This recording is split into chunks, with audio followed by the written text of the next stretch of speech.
Il y a la puissance dans le sang de Jésus. Il y a la puissance dans le sang de Jésus. Il y a la puissance dans le sang de Jésus-Christ. Il y a la puissance dans le sang de Jésus. L'Éternel est papa. Le Tout-Puissant est papa et mon Rédempteur est mon Père. Dieu d'amour, tu es papa. Papa, je t'aime, papa, je t'aime, oh. Papa, je t'aime, tu es mon papa. Papa, je t'aime, papa, je t'aime, oh. Papa, je t'aime, éternel Dieu de grâce, Dieu d'amour, de miséricorde, Alpha, Oméga, je t'aime, bénis ton nom ce matin. Merci pour cette nouvelle semaine, pour ce nouveau jour, pour la santé divine. Je te dis infiniment merci pour la protection divine et la sécurité divine. Le Dieu qui nous comble de bienfaits, que toute la gloire te revient. Merci, Père, parce que c'est toi qui nous donnes le souffle de vie.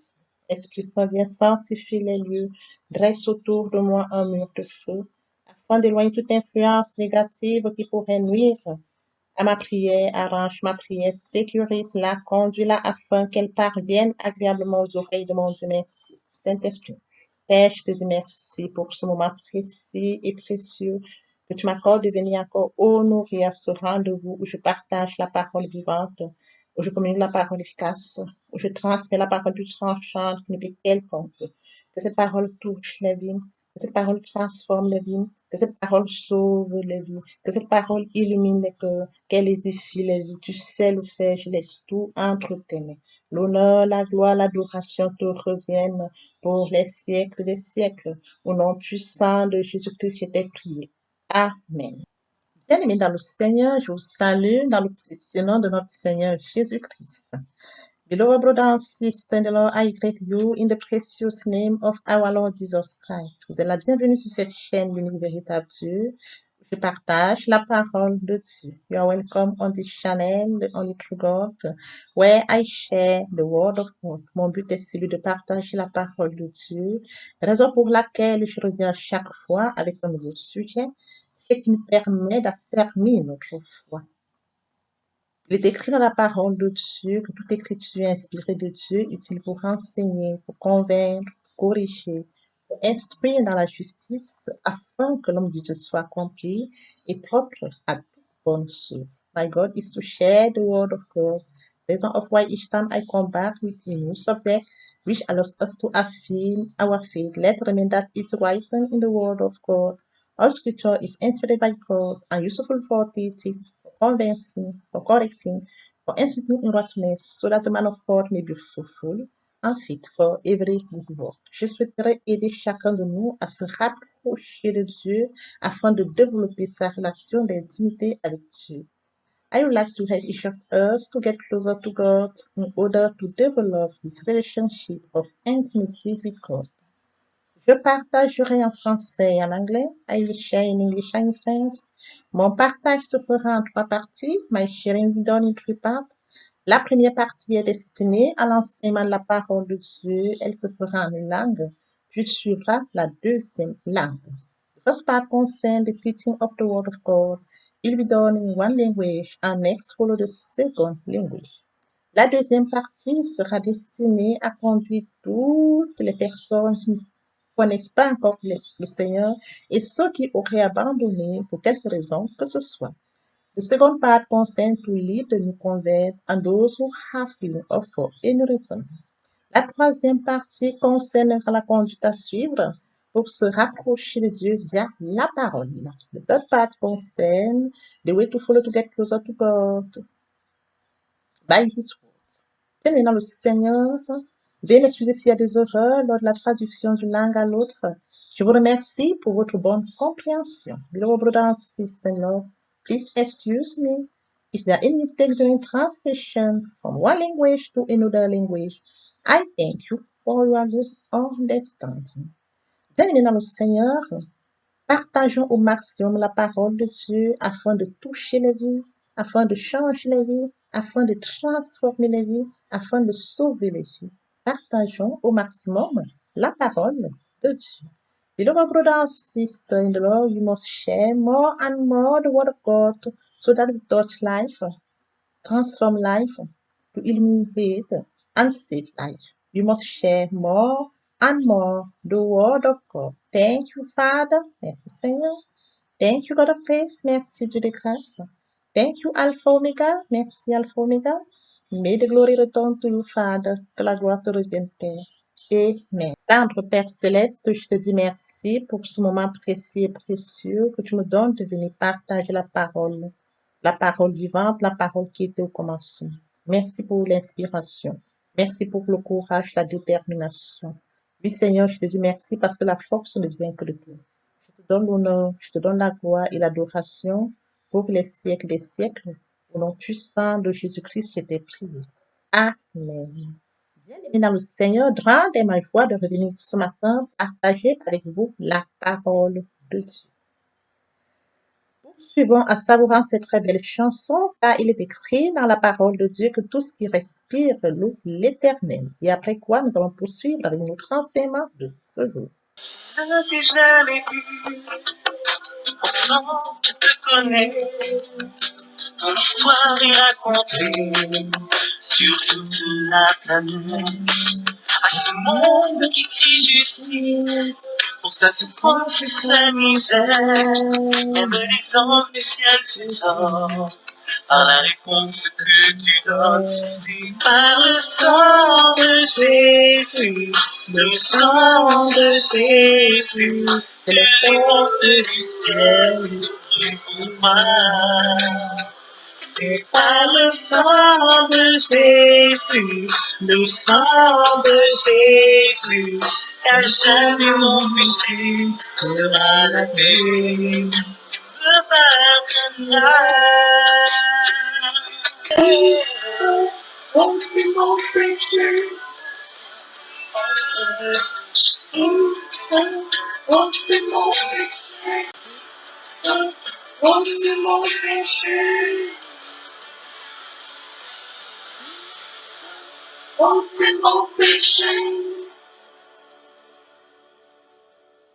Le péché attelé par lequel l'homme, en faisant le mal, refuse d'accomplir la volonté de Dieu.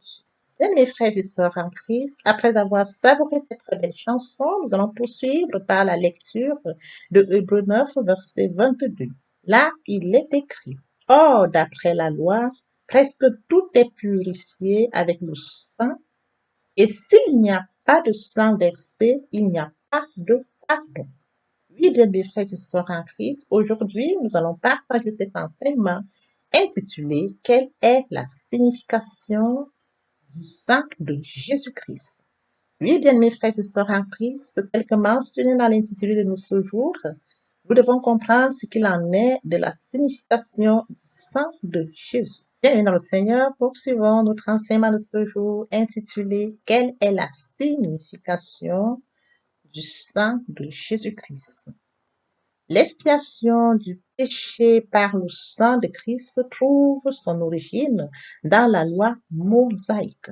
Et oui, bien mes frères et sœurs en Christ, une fois par an, le prêtre devrait présenter une offrande de sang d'animaux sur l'autel du temple pour le péché du peuple. Mais l'efficacité était limitée pour un temps bien précis. Il fallait le renouveler chaque année. Cependant, Christ est mort sur le Golgotha. Il est venu sur la croix de Golgotha. Il a payé nos fautes sur la croix de Golgotha. Il a payé nos manquements sur la croix de Golgotha une fois pour toutes. Plus besoin de renouveler cet acte qui se passait dans l'Ancien Testament où il fallait sacrifier les animaux afin de pouvoir remédier au péché du peuple. Il est écrit dans Hébreux 7, 27. qui n'a pas besoin, comme les souverains sacrificateurs, d'offrir chaque jour des sacrifices, d'abord pour ses propres péchés, ensuite pour ceux du peuple. Car ceci, il l'a fait une fois pour toutes en s'offrant lui-même. Oui, Christ l'a fait une seule fois pour nous tous. Il s'est tout fait lui-même. Poursuivons notre enseignement de ce jour intitulé Quelle est la signification du sang de Jésus-Christ? Bien, mes frères et sœurs en Christ, depuis ce sacrifice a été offert, nous n'avons plus besoin de sang de taureaux, nous n'avons plus besoin de sang de bouc. Nous pouvons lire dans Hébreux 10, versets 3 à 4.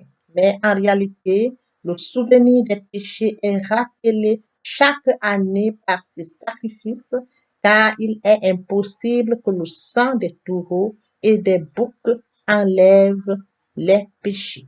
Oui, bien mes frères et sœurs en Christ, le sang des taureaux et des boucs était limité. Il ne pouvait pas du tout enlever le péché, vu qu'il fallait le renouveler année après année.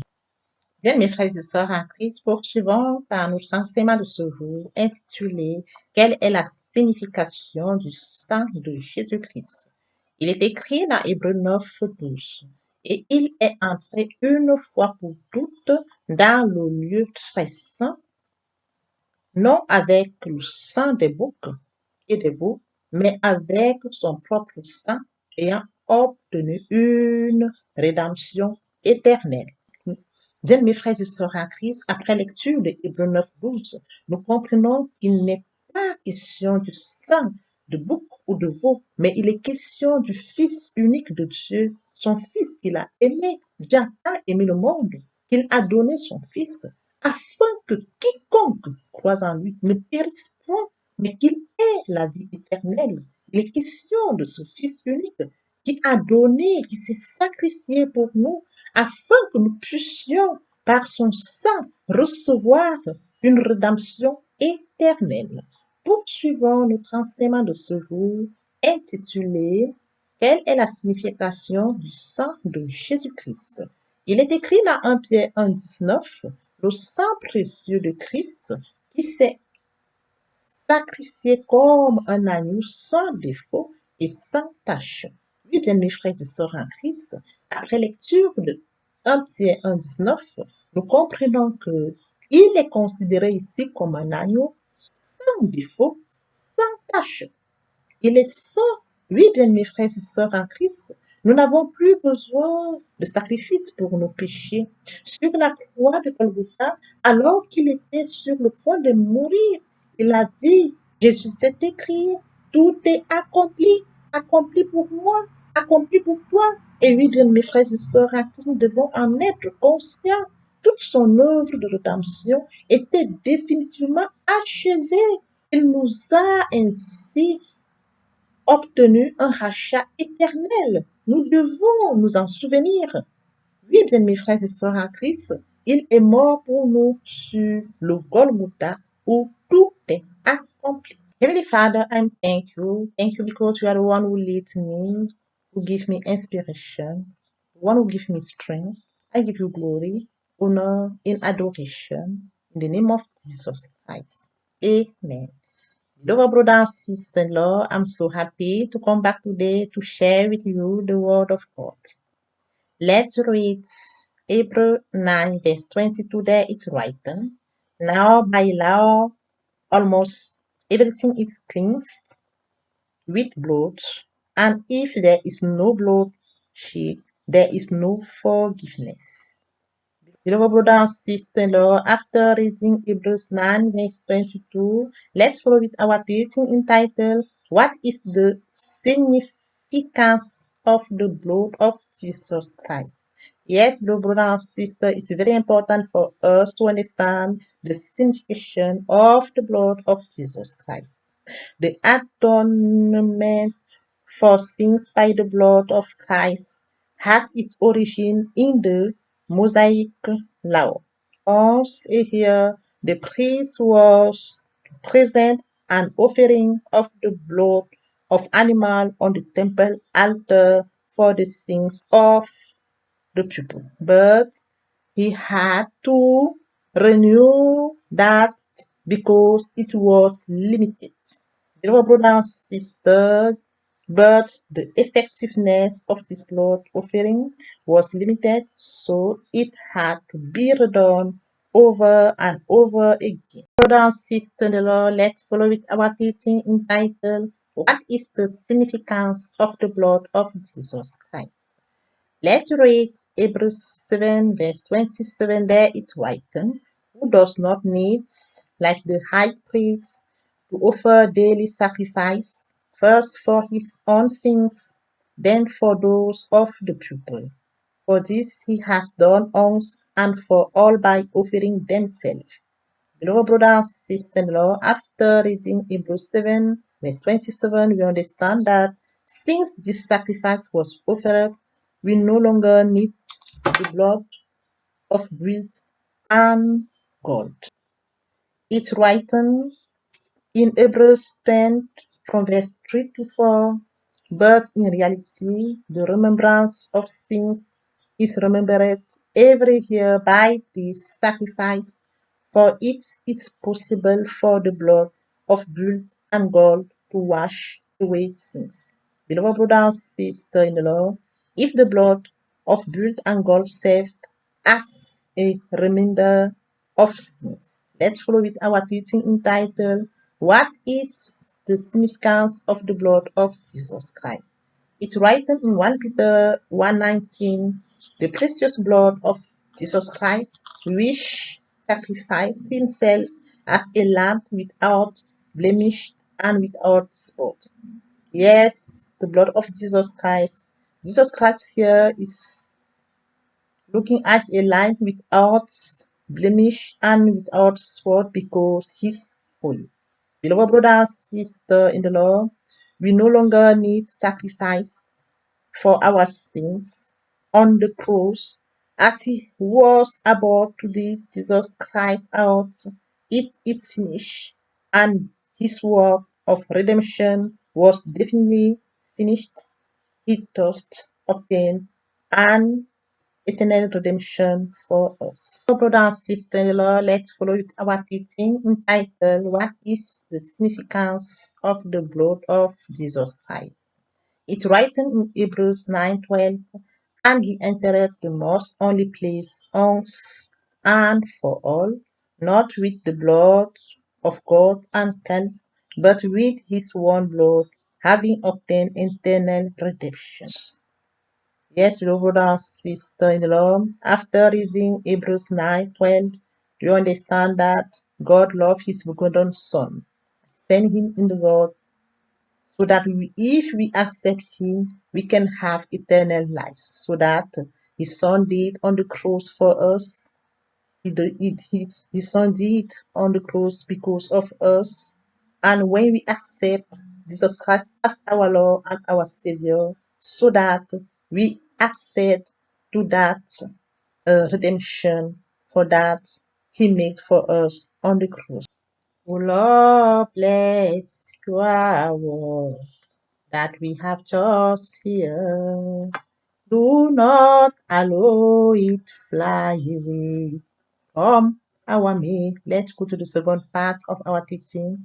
It's about to come to God. To come to God, we need to think, to repent, and to confess. To repent means to regret, to reproach oneself, to blame oneself, to cry. Repentance includes two things: turn away from his sins and turn to God. Let's read it in 1 John 1:9. If we confess our sins, he is faithful and just to forgive us our sins and to purify us from all iniquity. Poursuivons avec la deuxième partie de notre enseignement. Il est question de venir à Dieu. Pour venir à Dieu, il faut deux choses: se repentir et se convertir. Se repentir, c'est regretter sans vouloir pleurer. La repentance comprend deux choses: c'est de tourner de son mal pour se tourner vers Dieu. Il est écrit dans 1 Jean 1:9, si nous confessons nos péchés, il est fidèle et juste pour nous les pardonner et pour nous purifier de toute iniquité. To convert is to move the center of gravity of my whole life toward my God. To convert is to believe in Jesus Christ. In a word, we can say that conversion accompanies repentance. Se convertir, c'est le fait de déplacer le centre de gravité de ma vie ancienne vers mon Dieu. Se convertir, c'est de croire en Jésus-Christ. En un mot, nous pouvons dire que la conversion accompagne la repentance. Let's read it in 2 Corinthians 5:17. If anyone is Christ, is a new creature, all things are past, behold, all things are new. 2 Corinthiens 5:17. Si quelqu'un est en Christ, il est une nouvelle créature. Les choses anciennes sont passées. Voici toutes choses sont devenues nouvelles. Lord, thank you, please to me. Lord, thank you, accept me. I am poor sinner, my love for beloved brother and sister in the Lord. For all those who have not yet committed to fall in the Lord, for those who have engaged, but who have given up for any reason, it's time to repeat after me, please. Seigneur, daigne m'écouter. Seigneur, daigne m'exaucer. Je suis pauvre pécheur, bien-aimé dans le Seigneur, pour toutes les personnes qui ne se sont pas encore engagées à suivre le Seigneur, pour ceux qui sont engagés, mais qui auraient abandonné pour quelque raison que ce soit. Je vous prie de répéter après moi la prière. Lord Jesus, Seigneur Jésus, I surrender my life to you today. Je te confie ma vie aujourd'hui. I'm a sinner, je suis pécheur. Forgive me all my sins, pardonne-moi tous mes péchés. Wash me with your blood, lave-moi par ton sang. I know that you did for me, je sais que tu es mort pour moi. And the third day you are resurrected. Le troisième jour, tu es ressuscité. So that I accept you as my Lord, as my Savior. Maintenant, je t'accepte comme mon Seigneur et mon Sauveur. I'm now a child of God, je suis maintenant un enfant de Dieu. Thank you, Jesus, for saving my soul. Merci, Seigneur, pour avoir sauvé mon âme. Amen. Father, I brought you this precious soul. Your grace that has brought into your kingdom. Now may the same increase substance. I cover of them the blood of Jesus Christ. They shall never return back to darkness. They will live it on fire life during their journey. In Jesus' precious name. Amen. Beloved brothers and sisters in the Lord, let's listen to this beautiful song. Bien, mes frères et sœurs en Christ, dans le Seigneur, écoutons cette chanson. La puissance dans le sang de Jésus. La puissance dans le sang de Jésus. La puissance dans le sang de Jésus-Christ. La puissance dans le sang de Jésus.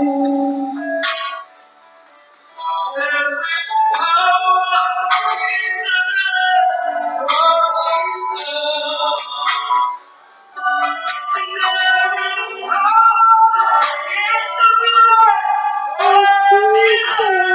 is power in the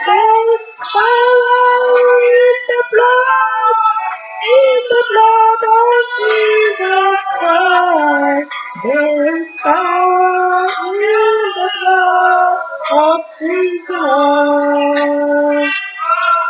There is power in the blood of Jesus. There is power in the blood of Jesus. There is power in the blood of Jesus Christ. There is power in the blood of Jesus. After listening to this beautiful song, let's go to the third part of our teaching. It's about the Word of God. Firstly, we need to read the Word of God and follow with meditation. To meditate the Word of God is to deepen the Word of God. To meditate the Word of God is to mature the Word of God. To meditate the Word of God is to prepare it with long reflection. And after meditation, beloved brother and sister, we must receive the Word of God. When you receive the Word of God, you must firstly obey the word you receive and believe it. After that, you must put into practice the Word of God. Bien, mes frères et sœurs, poursuivons avec la troisième partie de notre enseignement. Premièrement, nous devons lire la parole de Dieu et après lecture, nous devons méditer la parole de Dieu. Méditer la parole de Dieu, c'est l'approfondir. Méditer la parole de Dieu, c'est mûrir. Méditer la parole de Dieu, c'est aller en profondeur. Et après avoir médité la parole, nous devons poursuivre par la réception. Bien, mes frères et sœurs en Christ, lorsque nous recevons la parole de Dieu, il faut premièrement obéir à la parole que nous avons reçue. Lorsque nous recevons la parole de Dieu, il faut premièrement obéir à la parole que nous avons reçue et y croire. Et par la suite, nous devons mettre en pratique la parole de Dieu. Et enfin, nous en servir. In washing, dans l'adoration, in praise, dans la louange, in fasting, dans le jeûne, to declare the word of God, déclarer la parole de Dieu, to use it at opportune moment. Nous en servir au moment opportun. Death and life and the power of language. Anyone who loves it will eat free. La mort et la vie sont au pouvoir de la langue. Quiconque l'aime en mangera les fruits. Bien, mes frères et sœurs en Christ, il y a la puissance dans le sang de Jésus. Le sang de Jésus guérit. Le sang de Jésus délivre. Le sang de Jésus est puissant. Beloved brother and sister, there is power in the word of God, in the blood of God. Beloved brother and sister, there is power in the blood of God. The blood of God healed. The blood of God safe. We must accept our Lord.